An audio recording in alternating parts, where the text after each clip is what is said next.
마태복음 7장 15절에서 23절까지 말씀을 봉독해 드립니다. 마태복음 7장 15절에서 23절까지 말씀입니다. 거짓 선자들을 삼가라. 양의 옷을 입고 너희에게 나오나 속에는 노략질하는 일이다. 그의 열매로 그들을 알지니 가시나무에서 포도를 또는 엉겅퀴에서 무화과를 따겠느냐. 이와 같이 좋은 나무마다 아름다운 열매를 맺고 못된 나무가 나쁜 열매를 맺나니 좋은 나무가 나쁜 열매를 맺을 수 없고 못된 나무가 아름다운 열매를 맺을 수 없느니라. 아름다운 열매를 맺지 아니하는 나무마다 지켜 불에 던지우니라. 이러므로 그의 열매로 그들을 알리라. 나더러 주여 주여 하는 자마다 천국에 다 들어갈 것이 아니요 다만 하늘에 계신 내 아버지의 뜻대로 행하는 자라야 들어가리라. 그날에 많은 사람이 나더러 이르되 주여 주여 우리가 주의 이름으로 선지자 노릇하며 주의 이름으로 귀신을 쫓아내며 주의 이름으로 많은 권능을 행치 아니하였나이까 하리니 그때에 내가 저희에게 밝히 말하되 내가 너희를 도무지 알지 못하니 불법을 행하는 자들아 내게서 떠나가라 하리라.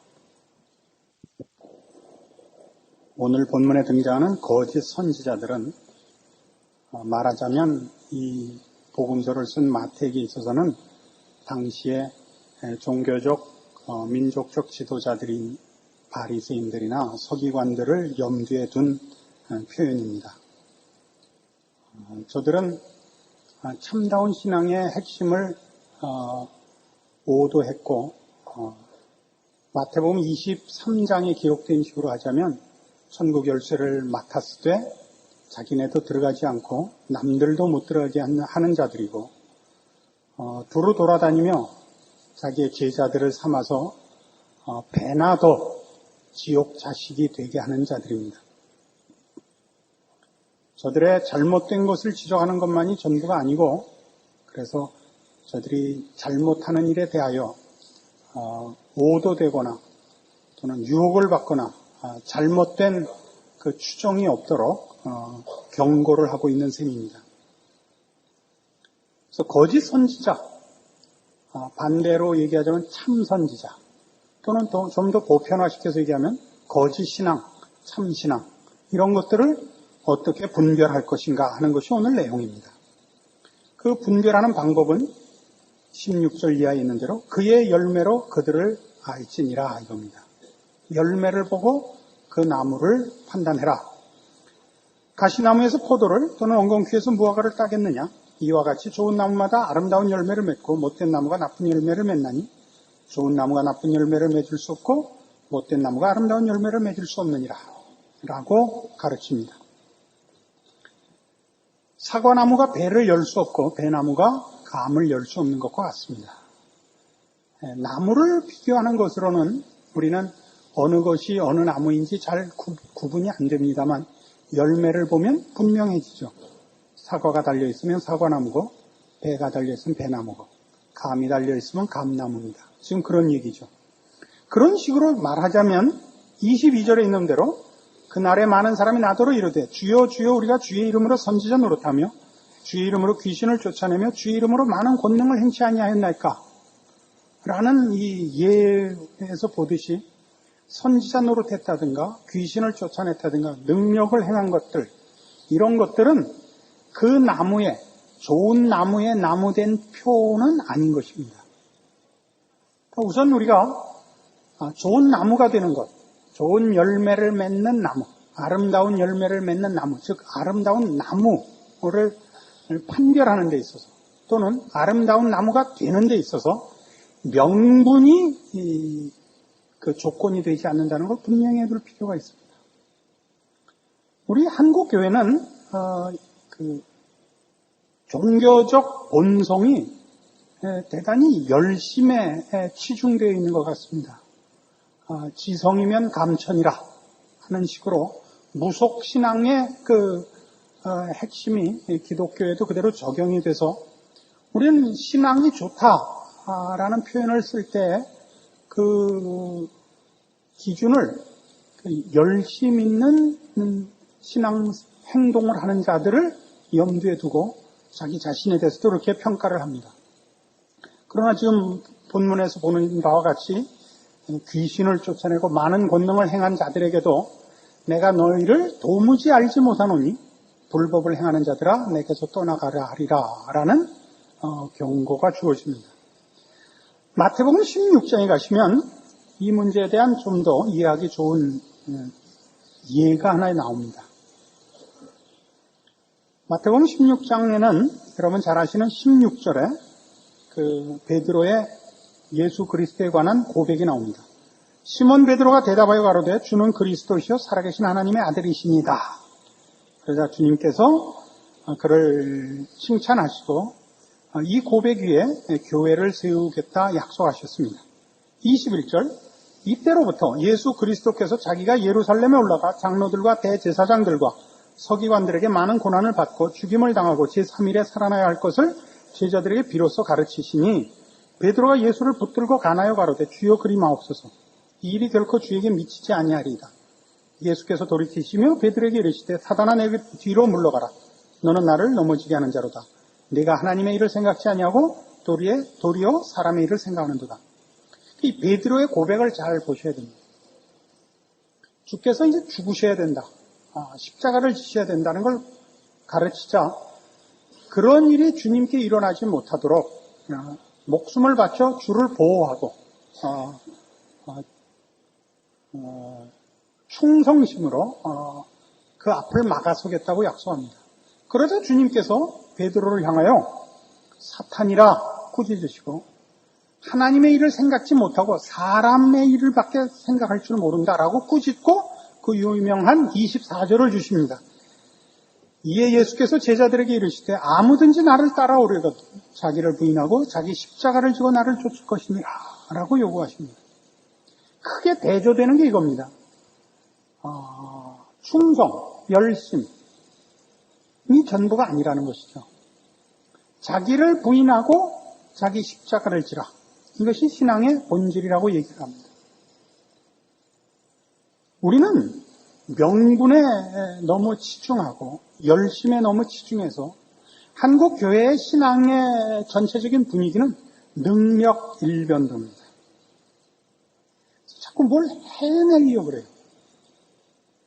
그러니까 큰 교회를 만들고 많은 영혼들을 불러서 그 전을 채우고 이런 식의 행사적이에요. 너무 부음을 이루고 열심을 내고 앞장서서 달리고 하는 이런 어떤 행동들이 우리의 신앙의 그 본성인가 봅니다. 그러나 주님께서 지금 베드로를 꾸짖고 주신 이 말씀 아무든지 나를 따르려거든 자기를 부인하고 자기 십자가를 지고 나를 쫓을 것이니라 라는 말씀은 전혀 다른 것이죠. 진정한 신앙의 내용은 자기 부인입니다. 그러니까 우리 아까 지금 마태복음 10장에서 보는 바와 같이 그날에 많은 사람들이 주님 앞에서 당연히 칭찬받을 줄 알고 뭐라고 자기네들의 신앙의 그 내용을 고백했느냐 하면 우리가 주의 이름으로 선지자 노릇했습니다. 주의 이름으로 귀신을 쫓아내고 주의 이름으로 많은 권능을 행했습니다. 이것이 말하자면 하나님이 인정하시는 좋은 나무된 그 표라고 생각을 했고 그 내용이라고 생각을 한 것입니다. 그러나 주님께서는 내가 너희를 도무지 알지 못한다고 하는 것입니다. 그러니까 주님께서 인정하시는 아름다운 나무 그리고 아름다운 나무이기 때문에 나타나는 아름다운 열매 얘는 이것이 하나도 해당되지 않는다는 얘기죠. 그래서 아름다운 나무인 표, 아름다운 열매는 어떤 것인가 하는 것입니다. 여기서 말하는 열매는 결단코 실천의 유무를 따지는 것이 아닙니다. 우리는 열매 그러면 예수 믿는 사람들한테 제일 익숙한 열매에 관한 편견은 30배, 60배, 100배예요. 말씀을 듣고 가만히 있지 말고 들은 만큼 실천하자. 이것이 먼저 생각이 나실 텐데 본문의 얘기는 그 나무에 나무된 필연적인 표가 열매라는 얘기고 여기서 등장하는 열매는 열매를 맺자는 것이 아니라 그런 열매가 나타날 수밖에 없는 그 나무가 되자는 것입니다. 갈라디아서 5장에 가보시죠.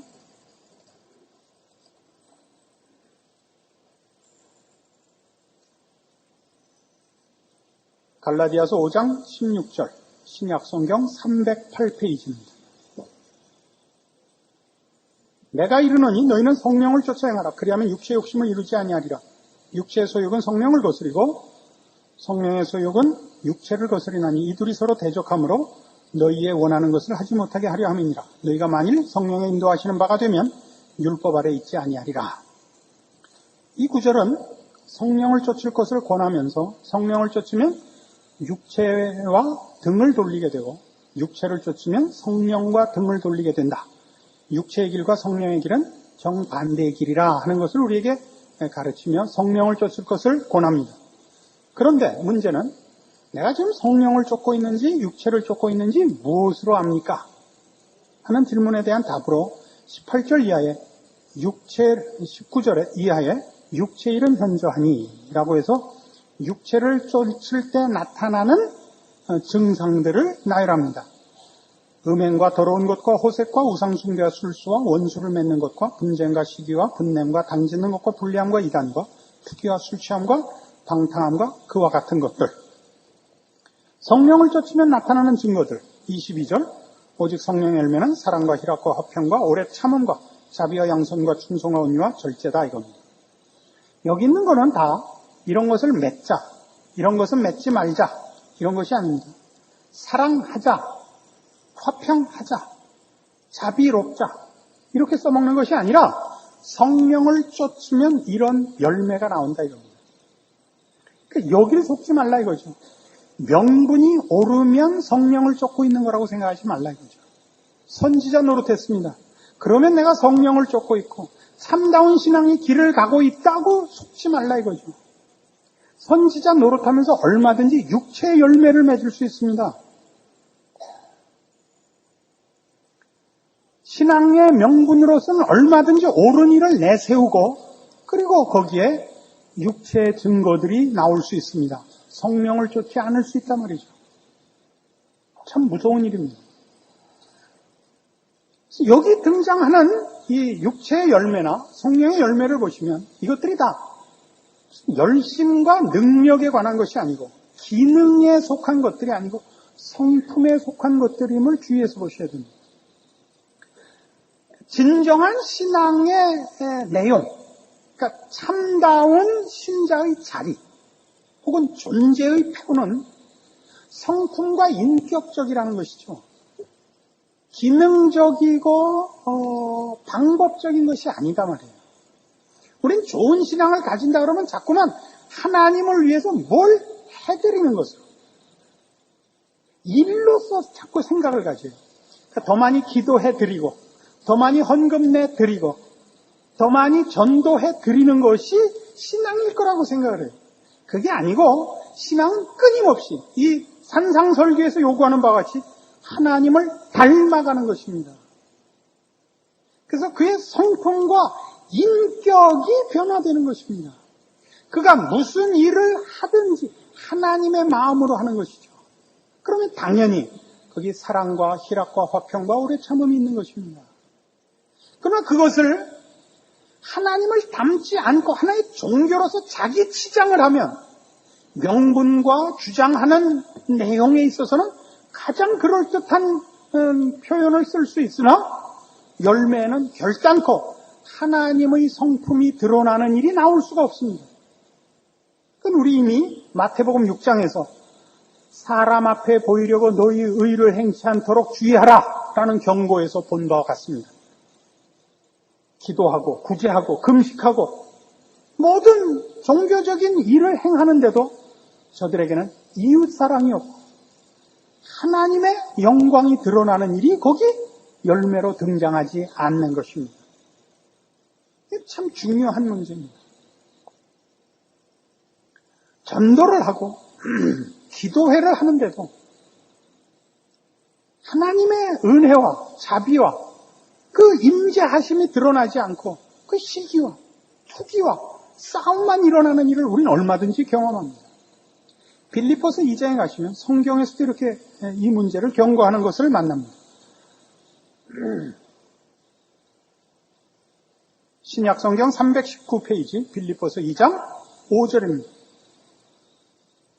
너희 안에 이 마음을 품으라. 곧 그리스도 예수의 마음이니 그는 근본 하나님의 본체시나 하나님과 동등됨을 취할 것으로 여기지 아니하시고 오히려 자기를 비워 종의 형체를 가져 사람들과 같이 되었고 사람의 모양으로 나타나셨음에 자기를 낮추시고 죽기까지 복종하셨으니 곧 십자가에 죽으심이라. 이 예수, 십자가에 죽기까지 순종하신 예수의 마음을 어떤 때 품으라 라고 하고 있느냐 하면 2장 1절 그러므로 그리스도 안에 무슨 권면이나 사랑의 무슨 위로나 성령의 무슨 교제나 긍휼이나 자비가 있거든 마음을 같이하여 같은 사랑을 가지고 뜻을 합하며 한 마음을 품어 아무 일에든지 다툼이나 허용으로 하지 말고 오직 겸손한 마음으로 각각 자기보다 남을 낫게 여기고 각각 자기 일을 돌아볼 뿐더러 또한 각각 다른 사람들의 일을 돌아보아 나의 기쁨을 충만케 하라. 너희 안에 이 마음을 품으랍니다. 뭐 할 때 이 마음을 품으라? 옳은 일 할 때, 좋은 일 할 때 이 마음을 품으랍니다. 그리스도 안에 무슨 권면이나 사랑의 무슨 위로나 성령의 무슨 교제나 긍휼이나 자비를 행할 때 무슨 얘기인지 아시겠어요? 우린 옳은 일 할 때 제일 지랄을 떨어요. 옳거든요. 옳으면 꼭 지랄을 떨어요. 그게 아니라니까요. 하나님께서 우리 불쌍한 죄 지은 인간들, 죽을 수밖에 없는 인류를 향하여 하나님께서 사랑과 긍휼을 베푸사 그 아들 예수를 보내십니다. 그 예수를 우리가 십자가에 못 박습니다. 그렇죠? 뭐라고까지 놀래요? 네가 만일 하나님의 아들이거든 내려와 보랍니다. 예수님의 답은 이겁니다. 아버지여 저들을 사하소서. 저들이 자기가 하는 일을 알지 못하나이답니다. 하나님이 우리에게 빚진 것 없습니다. 예수님이 우리에게 빚진 것 없습니다. 우리를 구원하기 위하여 십자가를 지러 오신 그 분을 우리가 모욕하고 우리가 고통을 안겨줬습니다. 그분의 답은 저들을 사하소서입니다. 우리 끊임없이 우리 신앙의 행태를 보면 제일 못 넘어가는 선이 뭐냐면 옳았을 때 양보하지 못하는 겁니다. 이건 기독교적, 신앙적 원칙이 아닙니다. 우리 기독교 신앙의 그 본령은 어디 있느냐 하면 옳은 일을 하되 십자가를 져서 한다는 사실입니다. 우리의 지식이 혹은 우리의 거룩이, 우리의 능력이 무엇으로 나타나느냐? 자기를 부인하고 자기 십자가를 지는 것으로 나타난다는데 기독교 신앙에 독특한 성격이 있습니다. 이거 놓치지 마십시오. 내가 똑똑하고 내가 옳은 것을 증명받기 위하여 우리 주변의 사람을 희생물로 쓰지 않으면 저들의 못난 것을 폭로하지 않습니다. 우리 일반적으로 논할 때도 똑똑하다는 것은 굉장히 어려운 것입니다. 본인만 똑똑한 줄로 알고 똑똑지 못한 가장 흔한 형태가 뭐냐면 자신의 똑똑함을 증명하기 위하여 자기 주변의 사람들이 똑똑지 않다는 것을 폭로하는 것입니다. 그래서 우리나라의 똑똑한 사람들은 곁에 갈 수가 없습니다. 재수 웃게 걸기 때문에. 아주 재수를 떨어요. 똑똑하다는 것이 이렇게 모가지 세우고 눈에 힘주고 비웃음을 머금고 있는 표정이 늘 아주 재수. 뒤통수를 한 대씩 때려줘요. 똑똑하다는 게 뭔지 몰라요. 똑똑하다는 것은 그의 똑똑함을 인하여 옆에 있는 똑똑지 않은 사람들이 그의 똑똑함으로 인하여 혜택을 입게 해줘야 되는 거예요. 나무가 그늘을 들이우듯이 샘물이 그 소리를 내듯이 주변에 있는 사람에게 혜택을 주는 것이 그게 똑똑한 거지. 유아 독전하는 것이 똑똑한 것이 아닙니다. 그건 재수를 떠는 것입니다. 신앙도 그래요. 본인이 신앙적으로 거룩하거나 어느 깊은 경지에 들어가면 지랄을 떨고 재수를 떨어요. 오늘은 이렇게 떠는 게 많은가 보네. 그건 전혀 신앙이 아닙니다. 모든 신앙의 고급함은 그로 말미암아 모든 사람이 힘을 얻고 위로를 받고 격려받게 하는 겁니다. 어머니의 품같이 되는 것입니다. 그래서 여기 빌립보서 2장 1절에서 4절까지 등장하는 이런 내용은 성경에만 기록되는 것이 아니라 우리의 신앙생활 속에서 얼마든지 찾아볼 수 있는 겁니다. 이 세상에서 제가 제일 무서워하는 사람, 기도원에 가서 금식 기도하고 온 사람 저는 제일 무서워합니다. 금식 기도하고 오면요, 눈에 뵈는 게 없어요. 아주 지랄을 떨죠. 밥도 안 처먹고 잠도 안 자고 주님만 보다 왔는데 왜 지랄을 떠는 거예요? 도대체 이유가 뭐예요? 예수님하고 고스톱 받아오신 거예요? 왜 그래요 도대체? 본인이 지랄을 떠는 이유는 이거예요. 나는 잠 안 자고 나는 안 놀고 모든 것을 희생하고 가서 기도하고 왔다, 이거를 증명받으려면 그거 안 한 사람들한테 지랄을 떨어야 증명이 되죠. 너희는 뭐 하고 있는 거야? 어? 지금 수박 먹을 때야? 지금 선풍기 쨘 때야? 난 가서 기도하느라고 땀띠가 나서 왔다 이거죠. 나 기도했다를 증명받기 위해서 주변에 있는 모든 사람을 다 죽이는 거예요. 주님을 만나고 온 게 아닙니다. 누굴 만나고 왔는지 모르겠어요. 주님을 만나고 오면 옳은 일 할 때 양보 안 됩니다. 선한 일을 할 때 본인이 하늘에 썩는 미랄이 된다. 무릇 모든 신앙적인 행위와 신앙적인 마음은 다 성품적인 데서부터 출발하는 거라고요. 좋은 성품으로부터 좋은 열매가 나오는 겁니다.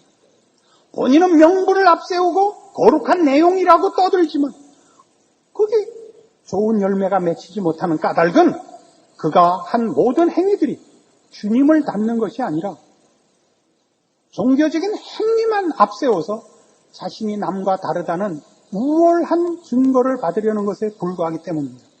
그래서 여기 우리 마태복음에서 지적하는 대로 하자면 그 당시에 바리새인들과 서기관들의 종교적 행태와 같은 것입니다. 우리는 이 마태복음에서 끊임없이 이 저자가 예수님의 말씀을 인용하여 모든 기독교적인 내용들은 다 하나님을 사랑하는 데서부터만 출발한다는 것을 가르치고 있다는 걸 기억해야 됩니다. 마태복음 5장에서 이미 확인했던 43절의 이하의 말씀, 또 네 이웃을 사랑하고 네 원수를 미워하라 하였다는 것을 너희가 들었으나 나는 너희에게 이르노니 너희 원수를 사랑하며 너희를 핍박하는 자를 위하여 기도하라. 이같이 한즉 하늘에 계신 너희 아버지의 아들이 되리라. 이겁니다. 이게 바로 아름다운 나무입니다. 예수 그리스도를 담고 하나님의 성품에 참여하는 것입니다. 이것이 신앙의 본질이요 내용입니다. 모든 신앙은 바로 이 마음, 하나님을 사랑하는 마음, 하나님의 자비롭고 은혜롭고 노하기를 더디하는 마음에 동참한 성품과 인격으로부터 나오는 모든 것들입니다. 그래서 그 열매는 언제나 사랑과 희락과 화평과 오래 참음입니다. 이것이 신앙입니다. 너무 쉽게 선지자 노릇했습니다. 귀신을 쫓아냈습니다. 많은 권능을 행했습니다. 로 자신의 신앙을 안심하고 계셔서는 안 됩니다. 신앙은 경쟁적이지 않습니다. 주를 사랑한 우리의 마음이 이웃을 사랑하는 주님의 마음에 동참하여 우리의 이웃에게 유익을 주기에 우리는 언제든지 우리의 희생을 감수합니다. 기쁨으로 감수합니다. 그것이 사랑입니다. 사랑이란 언제나 사랑하는 대상을 좋게 하기 위하여 사랑하는 자가 자신의 희생을 기쁘게 감수하는 것입니다. 왜 이리로 안 가죠? 진정한 신앙, 하나님의 은혜를 나누며 하나님의 영광이 드러나는 것이 아니라 자기의 영광을 증명하고 싶어서 신앙을 동원하기 때문에 신앙의 진정한 것들이 드러나지 않는 것입니다. 우리는 우리가 평가하는 신앙이 좋은 사람들도 다 열심히 있는 사람들입니다. 전도하는 사람, 기도하는 사람, 무슨 일을 하는 사람들입니다. 그리고 우리도 우리를 점검할 때마다 늘 나는 기도 못해, 나는 헌금 못해, 나는 주를 위해 무슨 일을 못해 라는 식으로 자신을 점검합니다. 그러나 성경이 오늘 가르치는 것은 성령의 열매가 뭐였습니까? 다 성품적인 것이라 그랬죠. 여러분이 기도하고 전도하고 헌금하고 하는 종교적인 어떤 형태를 취해서 여러분의 신앙을 점검할 것이 아니라 여러분에게 주어진 삶의 그 한가운데서 매일매일의 일상생활 속에서 주님의 마음을 품은 사람으로서 존재하고 반응하는가라고 물으셔야 하는 것입니다. 우리의 신앙은 여러분이 서 있는 바로 그 자리에서 여러분이 하나님의 사람이요, 하나님의 마음에 동참함으로써 나타나는 하나님께서 베푸시는 은혜를 나누는 자, 하나님이 여러분과 함께 계셔서 그의 영광을 드러내는 자로서 존재하는 것에 1차적인 책임이 있음을 알아야 됩니다. 이 싸움은 능력의 싸움이 아닙니다. 배웠다, 못 배웠다. 가졌다, 못 가졌다. 좋은 환경이다, 무슨 좋은 조건이다가 없습니다. 누구나, 어디서나, 어떤 형편에서나 할 수 있는 것입니다. 여러분이 여러분의 신앙에 대하여 나는 신앙생활을 하지 못한다라고 걱정을 하신다면 여러분이 신앙의 책임이 어떤 것인가를 놓친 것 때문에 생긴 것입니다. 배운 것 없고 가진 것 없는 자리에서 여러분은 어쨌든 세상과 만나고 이웃과 만납니다. 거기서 여러분은 다른 사람으로 존재해야 됩니다. 저 사람은 다르다. 저 사람 안에는 하나님이 있다. 저 사람을 보면 하나님이 어떤 분인지 알 수 있다. 그 책임을 수행해야 되는 것입니다. 여러분이 이 책임을 수행한다면 거기서 하나님 영광 받으실 것이요, 여러분과 만나는 이웃과 여러분과 만나는 세상이 하나님의 은혜롭고 자비롭고 사랑과 복으로 찾아오시는 그 임재 앞에 항복하는 일들이 생기는 것입니다. 이것을 제대로 하지 않으면 여러분은 늘 하나님의 영광을 가리우고 하나님을 찾는 심령들 앞에 여러분의 못난 모습을 드러냄으로써 예수 믿는 것이 별거 아니야 라는 참으로 무서운, 신자로서는 만들어서는 안 되는 실패를 만들어내게 되는 것입니다. 아름다운 나무, 신자된 존재로서의 책임, 이것을 하나님은 우리에게 요구하고 있다는 것 기억하셔서 당장 내일부터 세상에 나가시거든 여러분이 서 있는 자리에서 하나님의 사람으로 존재하시고 영향을 미치시고 우리와 함께 하시는 하나님을 증거해 승리하십시오. 기도하십시오. 하나님 아버지 은혜를 감사합니다. 우리 하나님이 우리를 그 자녀로 부르신 것과 그래서 우리가 우리 하나님을 모시고 우리의 성품과 인격에서 이 세상 사람들과 다르게 존재하며 그래서 만나는 이웃과 세상 앞에 우리가 가진 생명과 진리와 우리가 모신 하나님을 드러내는 이 책임을 져야 함을 확인합니다. 이 신앙의 책임에서 승리하게 하여 주시옵소서. 주를 모신 삶을 살게 하시고 능력과 명분을 앞세워 자기를 증명하기에 바쁜 잘못된 신앙의 시샘에서 우리를 구원하시고 참다운 십자가를 진 승리의 싸움의 자리에 우리로 승리케 하는 일 허락하여 주시옵소서. 예수님 이름으로 기도합니다. 아멘. 지금은 우리 주 예수 그리스도의 은혜와 하나님 아버지의 극진하신 사랑과 성령님의 교통하심, 주님의 마음을 본받고 주의 사람으로 서서 우리와 만나는 모든 이웃들 앞에 우리가 믿는 하나님의 영광을 드러낼 것을 약속하고 돌아가는 심령들 위해 영원토록 함께 있을지어다. 아멘.